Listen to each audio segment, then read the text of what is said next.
welcome here, no matter who you are, no matter where you come from, no matter what your background. You are welcome here to join us as we proclaim worth in our spiritual journeys.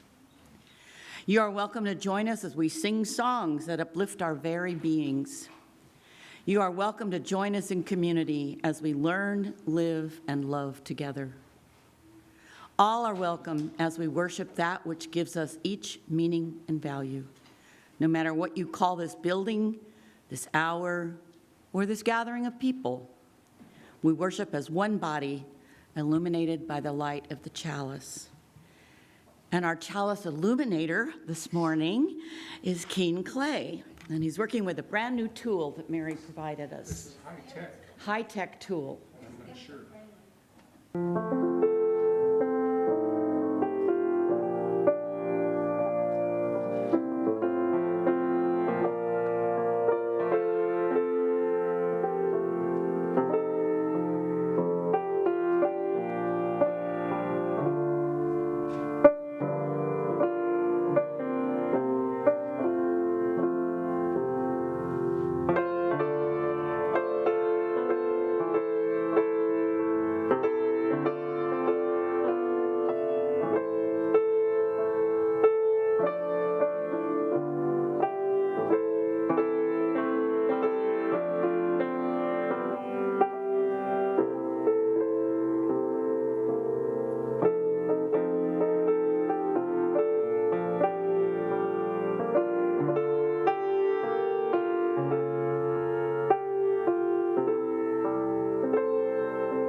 Such a beautiful song.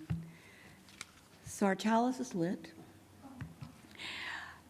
Through the week, this chalice abides cupped and silent. Softly it gleams in a dimly lit room, actually a cupboard unto itself. Today we come together as a community of faith, joyful and free. Our individual energies combine to spark the flame of truth.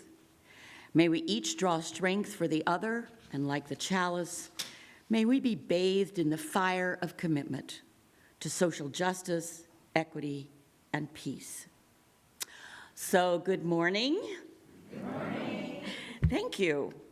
Welcome to Eastrose Fellowship Unitarian Universalist. Everyone online and also here in the chapel. Welcome to first-time visitors. We're glad you're here. I'm Cynthia Hopkins, your worship leader this morning. So now is the right time for us here in the chapel to stand up and wave to our friends online at home, and then also turn and greet one another. Yes.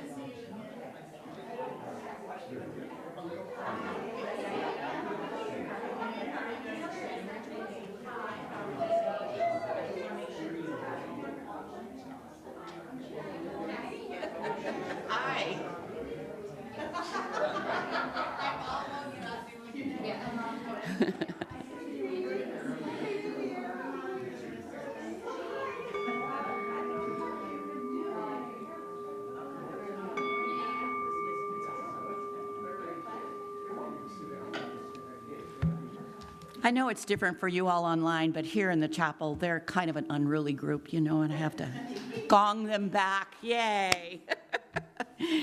Okay. At this point, we acknowledge the lands where our fellowship gathers here at Eastrose, that they were the traditional village sites of many native peoples who made their lives here. And we thank the original caretakers of this land and their descendants. In peace, may we share this land and honor one another. For our online guests, if you would like to share a joy or concern later in the service, it would be, the way to do that is to type it into the chat so that our office coordinator can get it to us, administrator can get it to us during the service. Our speaker today is Reverend Matthew Pargeter-Villareal of the First Unitarian Church in Stockton, California. I was in the area over Christmas, and I had the wonderful experience of attending the Stockton UU Church's Christmas Eve service. I know ours was canceled because of snow, but they were okay. And it was really nice. I hadn't been able to go to a Christmas Eve service for many years, so that was a real joy. And today, Reverend Matt is going to come to us on the screen, and his sermon is entitled Surviving and Thriving. He is going to address how we smaller congregations with limited members and limited resources may find ways to honor Dr. King's memory and commit ourselves to being the change that we wish to see in the world. And our opening hymn, selected by Reverend Matt, is Love Will Guide Us, number 131 in the gray hymnal. The words will be on the screen. I think most of us here are familiar with this. This is a song that needs to be sung loudly and with gusto. Love will guide us. So hit it, Mary.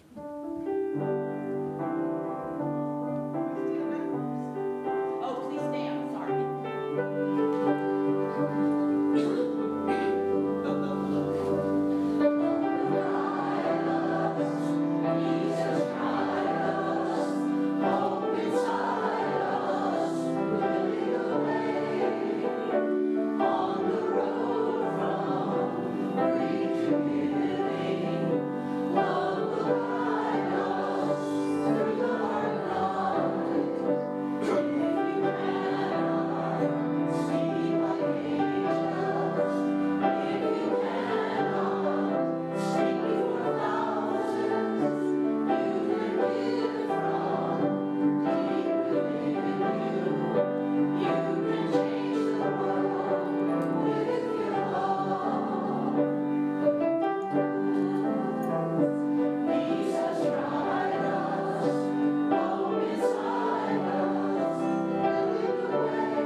And now it is story time, and Reverend Matt will be telling us the tale, Wake Up to Injustice.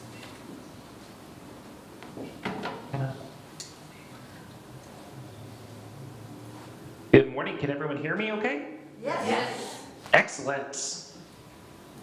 So, once upon a time, there was a man that was named Rip Van Winkle. And Rip Van Winkle liked to share stories and was kindly to children, but he avoided hard work or anything that he thought unpleasant. One day, as the story goes, he found a nice grassy plain on a mountain, and he fell fast asleep. But this was no ordinary nap. Rip Van Winkle slept for over 20 years. 20 years! What do you suppose he missed in that time? As a matter of fact, the most important thing that Rip Van Winkle missed was the American Revolution. When he went up the mountain, he lived in a British colony. When he came down 20 years later, he lived in the new United States. Now, this is an old and famous story, but would you be surprised to know that it was a favorite of the Reverend Dr. Martin Luther King Jr.?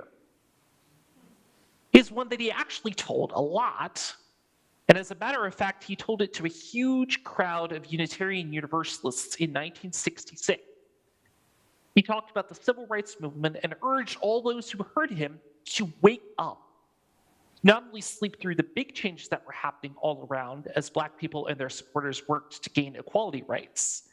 He asked white people in particular not to be asleep and ignore injustice. He urged people to wake up. Well, today, a new set of leaders from the people of color community are sending the same message Dr. King sent 50 years ago. Wake up. Many of the injustices, much of the unfairness is still here. And there are some new injustices. Wake up. So I'm going to ask you to help me deliver this message out into the universe for those of us who are sitting right here in the sanctuary with us. Can you help me wake everyone up? Let's practice this by saying, wake up to injustice. Wake up to injustice.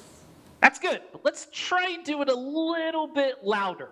Wake up to injustice. Wake up to injustice. Better, better. One more time, but with real gusto. Wake up to injustice. Wake up to injustice. There we go.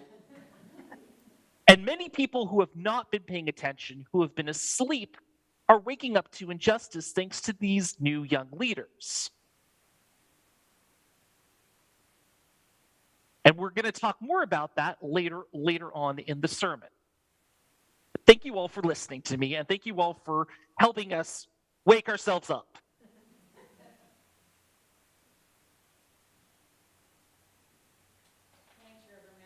Anybody that was in this congregation that was dozing off, I think, is awake now. So we're going to take up an offering here in just a minute. And the offering that we take each Sunday isn't just a stale habit. It's an opportunity to recommit here to this place, to Eastrose, and to this people. Our offering is an affirmation, a yes. When we give, we say yes to something we value. With our gifts freely given, may we say yes to the values of our faith. May our offering help us practice Unitarian Universalism within and beyond our congregation as tools to empower our mission, to courageously explore spiritual truth in the service of love and justice, and to build an act to build a world centered in justice, equality, respect, and love. Old-time members know that each week we share half of the bounty with a nonprofit in our area that helps the folks in our community. And for the first 3 months of this year, that is Snowcap. We're going to pass the basket now and know that half of all the offering is going to be donated to Snowcap. So if you're a first-time visitor, though, please let the basket pass you by. You're our guest today, and we now gratefully receive the gifts of this congregation.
There is nothing more dangerous than to build a society with a large segment of individuals who feel that they have no stake in it, who feel that they have nothing to lose.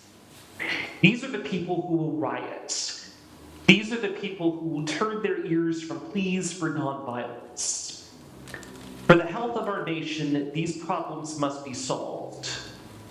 In the areas of housing, schooling, and employment, there is still a great deal that must be done. We've come a long, long way. We still have a long, long way to go, and action programs are necessary. I've heard it said that the day of demonstrations is over. This is something we hear a great deal. Well, I'm sorry that I can't agree with that.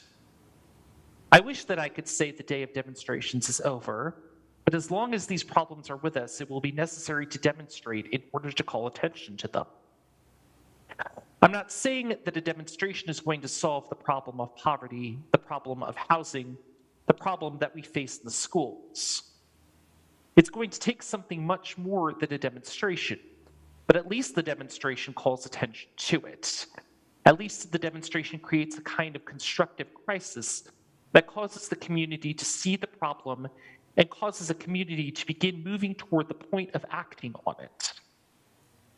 The church must support this kind of demonstration. As the days unfold, I'm sure that we will need this more.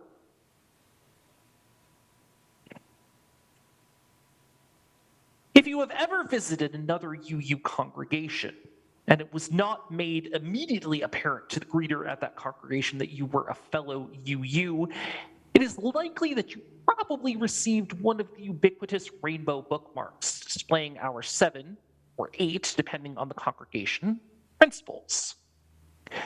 We UUs are very proud of our principles.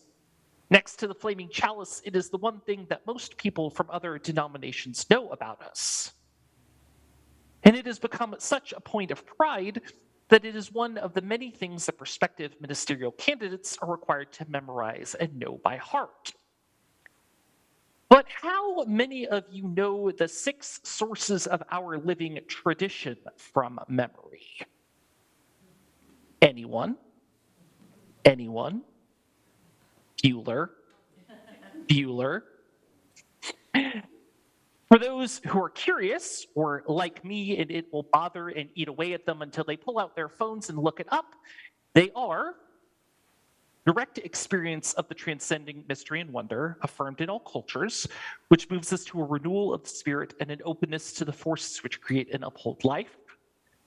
Words and deeds of prophetic people which challenge us to confront powers and structures of evil with justice, compassion, and the transforming power of love. Wisdom from the world's religions which inspire us in our ethical and spiritual life. Jewish and Christian teachings which call us to respond to God's love by loving our neighbors as ourselves. Humanist teachings which counsel us to heed the guidance of reason and the results of science, and warn us against idolatries of the mind and spirit. And spiritual teachings of earth-centered traditions which celebrate the sacred circle of life and instruct us to live in harmony with nature. I have always been fascinated with the second of the sources, words and deeds of prophetic people which challenge us to confront powers and structures of evil with justice, compassion, and the transforming power of love. I have also always been fascinated with the fact that these prophetic people are often referred to by many in UU circles as transcendent, a word that literally comes from the Latin for to climb across, as people who are speaking through the years to the realities of their own time and situation to speak to us in the present day regarding the realities of our current situation. Now, perhaps it is because I recognize my own location as a white cisgender male minister, but I am always particularly careful whenever I am speaking about or using and referring to the words of Dr. Martin Luther King Jr. This is because I have seen much of Dr. King's social justice legacy, and his tireless work for civil rights and ending racism and segregation, reduced to several meme-worthy quotes on social media, most of which are often taken out of context, that stress the need for peace and nonviolence. I am of the strongly held belief that this does not do the great legacy of this prophetic man any justice, and whitewashes over the truly important things that he did have to say and that we need to hear. And that I, as a minister, do not want to do anything that will continue to promote and further this misguided notion, however well-intentioned, of who Dr. King was.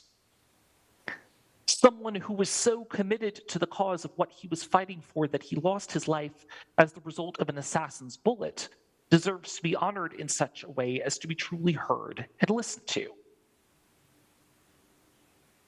So, in delving into what Dr. King truly had to say, I became reacquainted with the text of Don't Sleep Through the Revolution, the speech that he delivered for the Weir Lecture at the 1966 UUA General Assembly in Hollywood, Florida.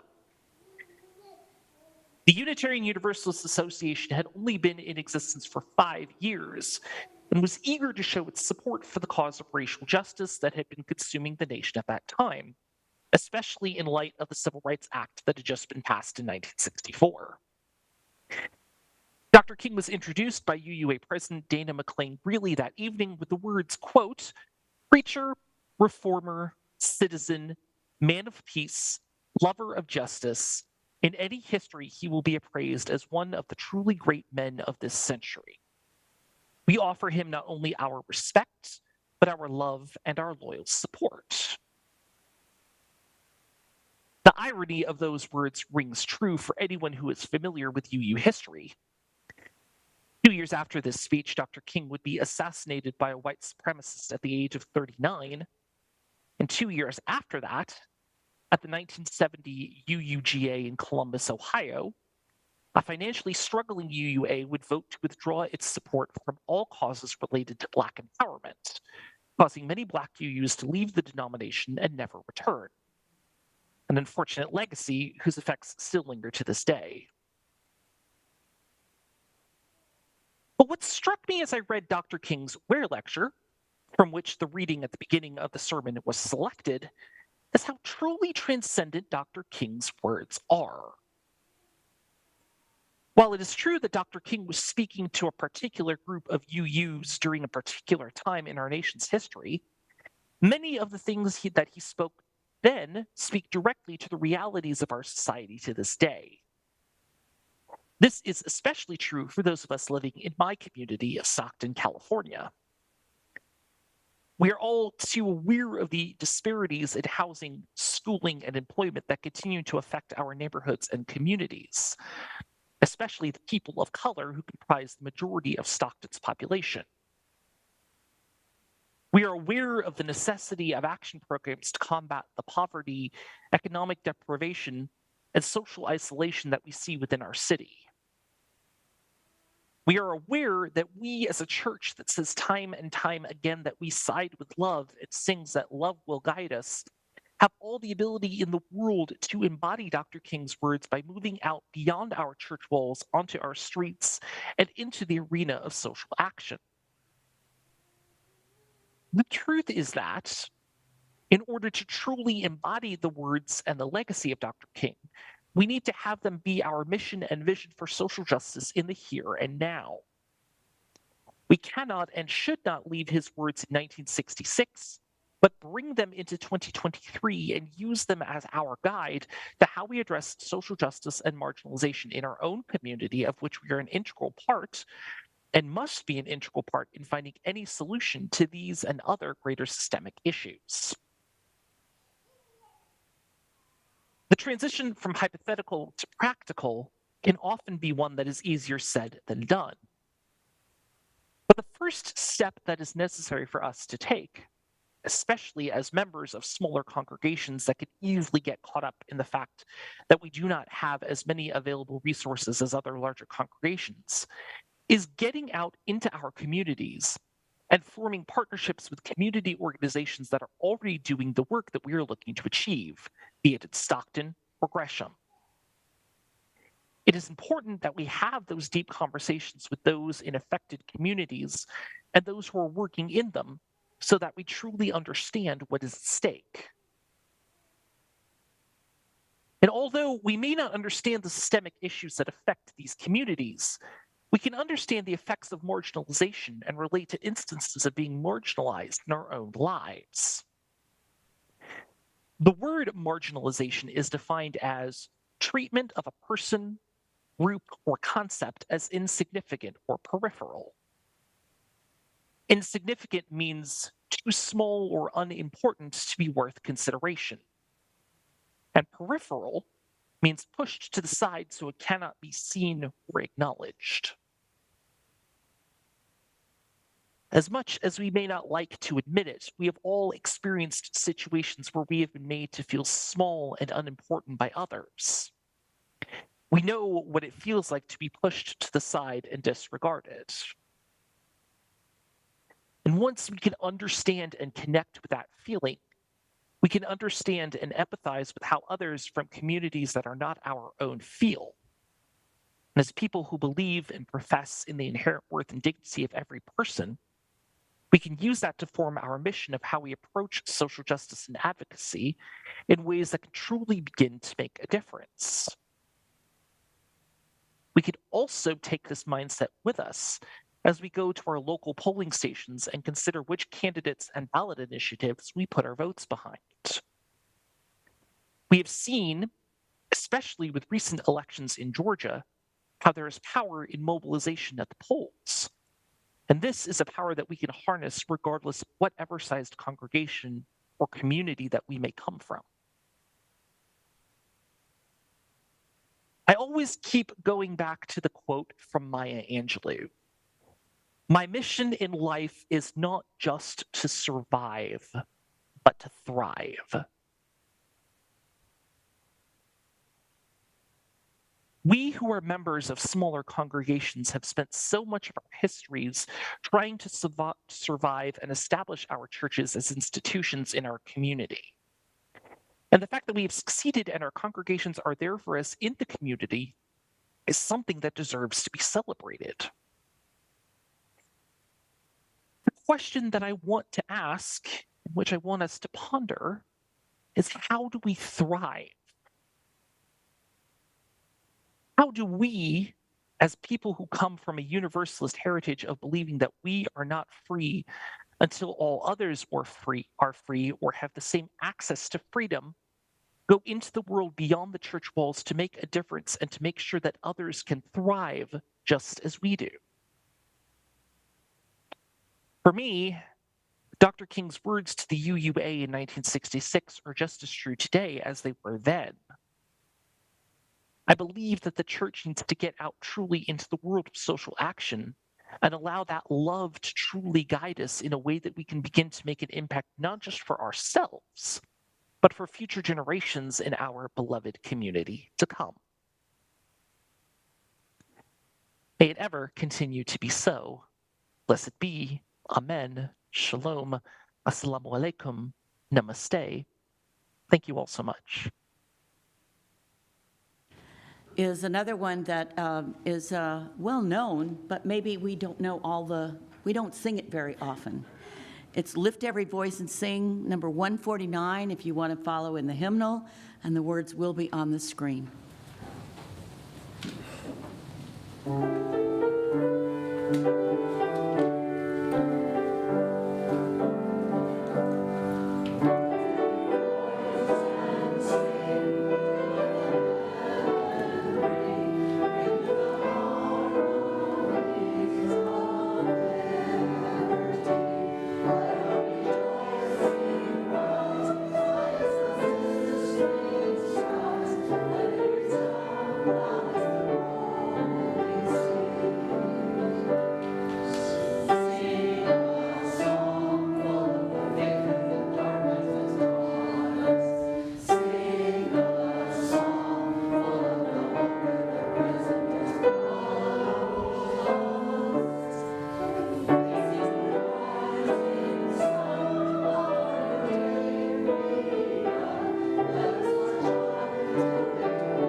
We extinguish this flame, but we keep its light in our hearts with its message of love and justice, taking it outside these walls to the world we live in until we are together again.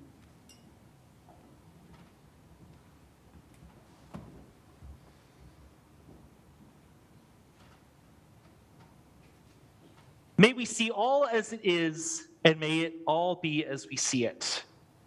May we be the ones to make it as it should be. For if not us, who? If not now, when? This is answering the cry of justice with the work of peace. This is redeeming the pain of history with the grace of wisdom.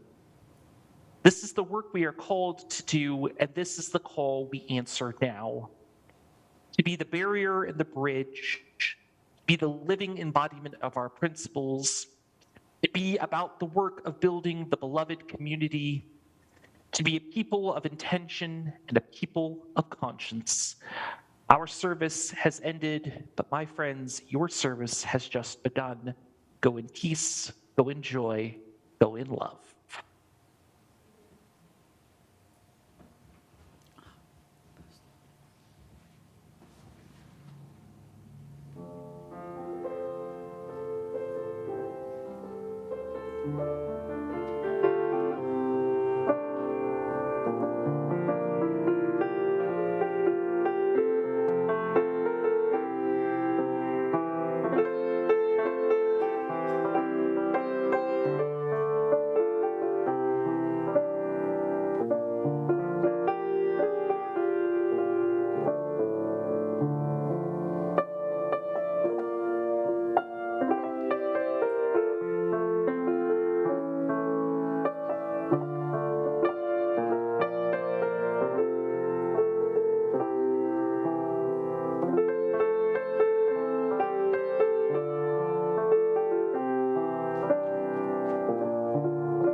That was a great ending, Mary. Terrific. Yeah. I like to close my eyes when you're playing so that I could just focus on the music, and it's just really wonderful, wonderful. Yeah, I wasn't asleep, but yeah, it'll wake you up if you are. Thank you to everyone who made today's service possible. Reverend Matt, Phyllis, Dakota back there, Mary, our greeters, Sherry, and John Netherton, who's supposed to be on vacation, and well, actually is. He helped us. We put a call into him to help us with some of our technical issues this morning. So we can call you when you're on your vacation. But John answered, I won't. No, of course, I'm kidding. If it's an emergency, I'm there for you. But please don't call. I want to remind you that next Sunday we're going to do a pulpit sharing with the UU Church in Pasco, Washington. And I hope I don't butcher this name. Karishma Gottfried will be speaking on covenant, not creed. And my understanding is the Eastrose Chapel will be open and will broadcast to those at home. So if there's any change to that, look to Petals and it'll be announced. I want you to, all of you, to save the date. All of you who are members especially, save the date for January 29th. That's when, but all of you are invited. We will broadcast one of Reverend Robin Zucker's complete Sunday services here in the chapel that day. And afterwards, we will have a member vote on offering her a contract for ministry for this church beginning in August. And so please don't miss that date, all of you members. You're all welcome to come. And I urge all of you, because it affects all of you, members and friends, go out and just type in Robin Zucker, UUA, Reverend Robin Zucker, and go to her website. It's very detailed on everything that she presents, believes in, her theology. It's a beautiful website too, and you'll get a good feel for her. There are a series of sermons that the worship team has, or programs that the worship team is looking through for her, because we wanted to be able to show you one here in the chapel. These were all recorded during COVID, so there's that, but these are beautiful services and beautiful sermons. So I encourage you to come on the 29th. The Tenite family let me know this week that they've set the date for Katie's celebration of life. It's going to be Saturday, August 19th. That's a ways off, but you might want to note that on your calendar. We continue to need volunteers to bring flowers and make coffee for future services. Sign-up sheets are on the bulletin board in the hallway. And I also have an announcement here from Keene about the outreach meeting. It's going to be Tuesday the 17th at 3 o'clock in the afternoon at Eastrose. Planning activities for the coming year. All are invited. Now, Larry, do you want to say anything about the issues we're having with the van in the parking lot and plans to deal with it, or you want me to say something? Well, I can just speak to the fact that Come to the middle so the camera. it seems to be resolving. We'll see. Okay. We've had some people out in the van out in the parking lot every night, pretty much for the last week, and they've been loud enough to wake up people in the neighborhood, and it's basically non-cooperative. But so far, the last couple of nights, we haven't had that issue. So Okay. I think we may have convinced them to leave. Okay. If they come back, if they resume activities, which are not legal apparently here in our parking lot at night, we will. We have plans to take measures to block both entrances, so vehicles that aren't supposed to be here can't get in. But we'll let you know if and when that has to happen. Okay. And I think that's all of the announcements I have at the time. So our service is officially ended here. If you're attending online, exit YouTube and connect to Cafe Conversations via Zoom. All of you here at Eastrose are invited to hang out and visit, and I see coffee getting ready to make its way down the aisle. And I hope, well, I won't, but I hope you come back next week and bring a friend.